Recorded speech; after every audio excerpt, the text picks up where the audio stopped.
राजेवाडी पुलावरून दुचाकीसह 2 जण वाहून गेले।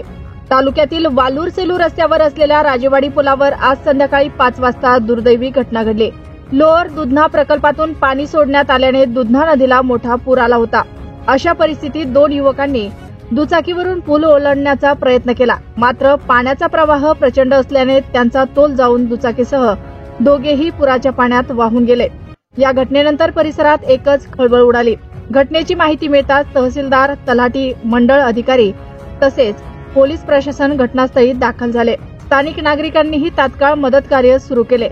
पाण्याचा प्रवाह तीव्र असल्याने शोध मोहिमेत अडथळे येत आहेत, तरीही प्रशासनाकडून बचाव कार्य युद्ध पातळीवर सुरू असल्याचे सांगण्यात आले।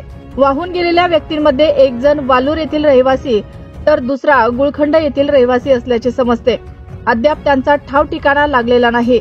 नदीला आलेल्या पुरामुळे परिसरातील नागरिकांमध्ये भीतीचे वातावरण निर्माण झाले आहे।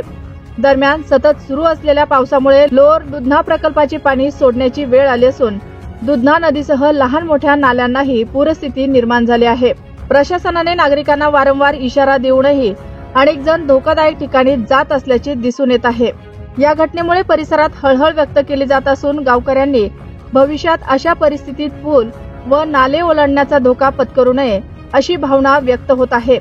प्रशासनानेही खबरदारी घेण्याचे आणि सुरक्षिततेस प्राधान्य देण्याचे आवाहन केले आहे।